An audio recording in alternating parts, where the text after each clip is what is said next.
ಲೋಕ್ ಅದಾಲತ್ ಕುರಿತು ಪೂರ್ವಭಾವಿ ಸಭೆ. ಲೋಕ್ ಅದಾಲತ್ ಸದುಪಯೋಗ ಪಡೆದುಕೊಳ್ಳಿ. ನ್ಯಾಯಾಧೀಶ ರೂಪಾ ಚಿನಿವಾರ್. ಜುಲೈ 11ರಂದು ತಾಲೂಕಿನ ಸಿವಿಲ್ ಮತ್ತು ಜೆಎಂಎಫ್ಸಿ ನ್ಯಾಯಾಲಯದಲ್ಲಿ ಬೃಹತ್ ಲೋಕ್ ಅದಾಲತ್ ಅನ್ನು ಹಮ್ಮಿಕೊಳ್ಳಲಾಗಿದ್ದು, ಕಕ್ಷಿದಾರರು ಮತ್ತು ಸಾರ್ವಜನಿಕರು ಇದರ ಲಾಭ ಪಡೆದುಕೊಳ್ಳಬೇಕು ಎಂದು ನ್ಯಾಯಾಧೀಶರಾದ ರೂಪಾ ಚಿನಿವಾರ್ ತಿಳಿಸಿದ್ದಾರೆ. ದಿನಾಂಕ 11/7/2026ರಂದು ಬೃಹತ್ ಲೋಕ್ ಅದಾಲತ್ ಇರುವುದರಿಂದ ಅವರು ಸೋಮವಾರ ದಿನಾಂಕ 15ರಂದು ಸಂಜೆ ಪಟ್ಟಣದ ತಾಲೂಕಾ ನ್ಯಾಯಾಲಯದ ಆವರಣದಲ್ಲಿ ನಡೆದ ಲೋಕ್ ಅದಾಲತ್ ಕುರಿತು ತಾಲೂಕಾಧಿಕಾರಿಗಳ ಪೂರ್ವಭಾವಿ ಸಭೆಯಲ್ಲಿ ಮಾತನಾಡುತ್ತಿದ್ದರು. ಎಲ್ಲರಿಗೂ ನಮಸ್ಕಾರ.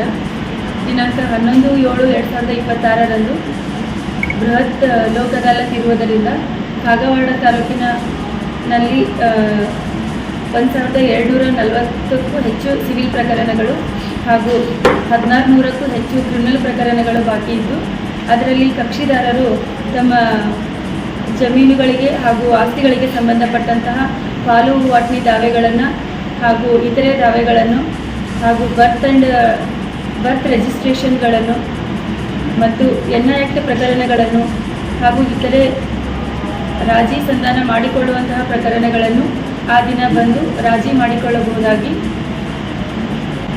ಇರುತ್ತದೆ. ತಾವುಗಳೆಲ್ಲ ಬಂದು ಸಹಕರಿಸಿ ಹೆಚ್ಚು ಪ್ರಕರಣಗಳನ್ನು ಇತ್ಯರ್ಥಗೊಳಿಸುವಲ್ಲಿ ಸಹಕಾರ ಮಾಡಬೇಕೆಂದು ಕೇಳಿಕೊಳ್ಳುತ್ತೇವೆ. ಜುಲೈ 11ರಂದು ನಡೆಯಲಿರುವ ಲೋಕ್ ಅದಾಲತ್ನಲ್ಲಿ ನಮ್ಮ ನ್ಯಾಯಾಲಯದಲ್ಲಿ 1040 ಸಿವಿಲ್ ಮತ್ತು ಸುಮಾರು 1600 ಕ್ರಿಮಿನಲ್ ದಾವೆಗಳಿವೆ. ಕಕ್ಷಿದಾರರಿಗೆ ಇತರೆ ಎಲ್ಲ ರೀತಿಯ ದಾವೆಗಳ ಕುರಿತು ರಾಜಿ ಸಂಧಾನ ಮಾಡಿಕೊಳ್ಳಲು ಒಳ್ಳೆಯ ಅವಕಾಶವಿದ್ದು, ಕಕ್ಷಿದಾರರು ಇದರ ಸದುಪಯೋಗ ಪಡೆದುಕೊಳ್ಳಬೇಕು ಎಂದು ತಿಳಿಸಿದರು. ಈ ವೇಳೆ ಉಪ ತಹಶೀಲ್ದಾರ್ ವಿಜಯಕುಮಾರ್ ಚೌಗುಲೆ, ಎಸ್ವಿ ಹಂಜಿ, ಉಗಾರ ಪುರಸಭೆ ಮತ್ತು ಐನಾಪುರ್ ಪಟ್ಟಣ ಪಂಚಾಯಿತಿ ಮುಖ್ಯಾಧಿಕಾರಿ ಮಹಾಂತೇಶ್ ಕೌಲಾಪುರ್, ಸಿಡಿಪಿಒ ರವೀಂದ್ರ ಗುದಿಗಿಣ್ಣವರ್, ಶಿಕ್ಷಣ ಇಲಾಖೆ RB ದರೂರ, ಕೆನರಾ ಬ್ಯಾಂಕಿನ B ವಿಜಯಕುಮಾರ್, ನ್ಯಾಯವಾದಿಗಳ ಸಂಘದ ಉಪಾಧ್ಯಕ್ಷ SV ನಾಂದ್ರೆ, ಕಾರ್ಯದರ್ಶಿ NG ವಡ್ಡರ್, ವಕೀಲಾದ ಬಿಜೆ ಮೂಳೆ, YA Dange, AB Patil, SJ Chougule, police ಸಿಬ್ಬಂದಿ, PM ಮಕಾನದಾರ್ ಸೇರಿದಂತೆ ತಾಲೂಕಿನ ಅಧಿಕಾರಿಗಳು, ನ್ಯಾಯವಾದಿಗಳು, ನ್ಯಾಯಾಲಯದ ಸಿಬ್ಬಂದಿಗಳು ಉಪಸ್ಥಿತರಿದ್ದರು.